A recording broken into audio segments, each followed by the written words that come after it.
Time travel एक ऐसा concept जिसे साइंस भी अभी तक प्रैक्टिकली प्रूफ नहीं कर सका है, लेकिन साइंस ने कई ऐसी थ्योरीज दी हैं जो कहती हैं कि टाइम ट्रेवल पॉसिबल है। साथ ही इतिहास में कई ऐसी घटनाएं हो चुकी हैं जो टाइम ट्रेवल या टाइम स्लिप की तरफ इशारा करती हैं। आपकी जानकारी के लिए बता दें कि टाइम स्लिप एक ऐसी घटना है जिसमें कोई इंसान अचानक से समय में आगे या पीछे चला जाता है और वो टाइम ट्रेवल कर जाता है। इस वीडियो में हम टाइम स्लिप से जुड़ी कुछ ऐसी ही घटनाओं के बारे में जानेंगे जिसमें लोगों ने समय में आगे या पीछे जाने का अनुभव किया था। नंबर 1, ये कहानी स्वीडन में रहने वाले हॉकन नॉटक्विस्ट की है, जो दावा करते हैं कि उन्होंने टाइम ट्रेवल किया है और उनके पास इस घटना का सबूत भी है। उनका कहना है कि 30 अगस्त 2006 को जब वो जॉब करके वापस घर लौटे तो उन्होंने देखा कि उनके किचन से पानी लीक हो रहा था। लीकेज को बंद करने के लिए उन्होंने अपने कुछ टूल्स लिए और किचन का कैबिनेट खोलकर उसके अंदर घुस गए ताकि लीकेज का पता लगाकर वो उसे बंद कर दें। लेकिन उन्हें कैबिनेट के अंदर एक चमकदार रोशनी दिखी। नॉटक्विस्ट को लगा कि ये रोशनी कहाँ से आ रही है और वो उसी रोशनी की तरफ आगे बढ़ने लगे। रोशनी की तरफ आगे बढ़ते बढ़ते वो उसी किचन में वापस आ गए जहाँ एक 70 साल का इंसान खड़ा था जिसकी शक्लो सूरत हूबहू नॉटक्विस्ट से ही मिल रही थी। इस घटना से वो काफी हैरान थे। जब उन्होंने उस व्यक्ति से बात की तो पता चला कि वो 2042 में आ चुके हैं और वो व्यक्ति और कोई नहीं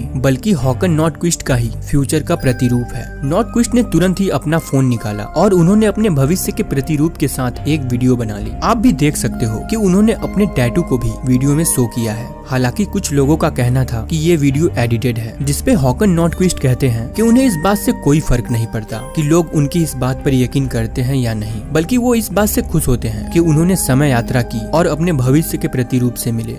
नंबर 2, ये कहानी 1996 की है जब यूके में रहने वाले फ्रैंक और उनकी पत्नी के साथ एक अजीब घटना हुई। असल में उस दिन फ्रैंक अपनी पत्नी को लिवरपूल शहर के बोल्ड स्ट्रीट नाम की एक जगह पर शॉपिंग कराने ले गए। उनकी पत्नी वहीं शॉपिंग करने लगी और फ्रैंक डिलन्स बुक शॉप नाम की एक दुकान की तरफ आगे जाने लगे जो कि कुछ ही दूर आगे था। लेकिन थोड़ी दूर जाते ही एक तंग गली से फ्रैंक जब बाहर निकले तो उन्हें कुछ अजीब सा महसूस होने लगा। उन्होंने देखा कि उनके आसपास की चीजें काफी अलग और पुराने जमाने की लग रही थी। उस नजारे को देखकर फ्रैंक काफी हैरान हो गए। तभी अचानक उनके बगल से एक वैन हॉर्न बजाते हुए निकली जो कि 1950s की लग रही थी और उस पे कार्डिन लिखा था। फ्रैंक ने पाया कि वो बीच सड़क पर खड़े हैं और घबराहट में उन्होंने रोड क्रॉस किया और वो डिलन्स बुक शॉप पर पहुंचे। लेकिन जब उन्होंने उस शॉप के बोर्ड को देखा तो वो और हैरान हो गए क्योंकि अब वहाँ कोई डिलन्स बुक शॉप नहीं था बल्कि अब वहाँ क्रिप्स फुटवेयर नाम की एक दुकान थी। फ्रैंक ने दुकान के अंदर देखा तो उन्हें वहाँ लेडीज शूज और पर्स दिखे।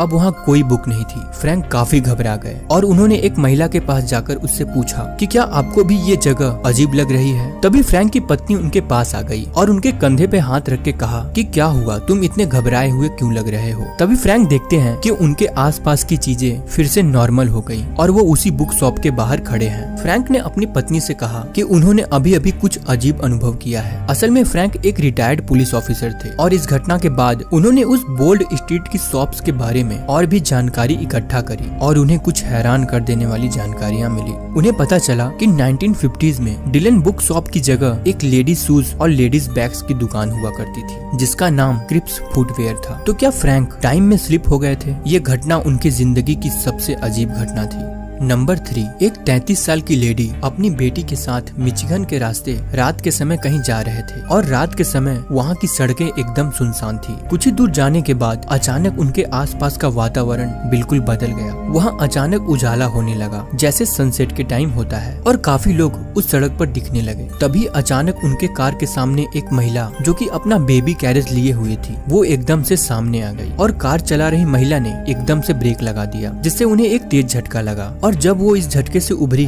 तो उसने देखा कि उसके आसपास का माहौल फिर से वैसा ही हो गया था। फिर से वो उसी सुनसान और काली अंधेरी सड़क पर थी। उसने इस घटना के बारे में कई लोगों को बताया लेकिन किसी ने भी उसकी इस बात पर यकीन नहीं किया। उस महिला को यकीन था कि उसके साथ जो कुछ भी हुआ है वो सब सच था। उसे उस बेबी कैरेज लिए महिला का चेहरा अच्छे से याद था क्योंकि उस समय वो महिला भी उतना ही घबरा गई थी जितना वो कार चला रही महिला घबराई थी। कुछ समय बाद उस महिला ने अपनी बेटी से उस इंसिडेंट के बारे में पूछा कि क्या तुम्हें उस दिन का कुछ याद है। तो उसकी बेटी ने कहा कि हाँ मॉम, मैं आपको चिल्लाते हुए सुन पा रही थी लेकिन आप कुछ सेकंड के लिए गायब हो गई थी, लेकिन फिर भी आपकी आवाज मुझे सुनाई दे रही थी। ये सुनकर वो महिला और हैरान हो गई क्योंकि उसे याद था कि उसकी बेटी उस समय सो रही थी, तो उसे ये घटना कैसे याद है। दोस्तों, इसमें से कौन सी घटना आपको सबसे ज्यादा शॉकिंग लगी, हमें कमेंट बॉक्स में कमेंट कर जरूर बताएं। और वीडियो अच्छी लगी हो तो वीडियो को लाइक और हमारे चैनल को सब्सक्राइब करना ना भूलें, क्योंकि हम आपके लिए ऐसे ही इंटरेस्टिंग वीडियोस लाते रहते हैं। मिलते हैं नेक्स्ट वीडियो में। धन्यवाद।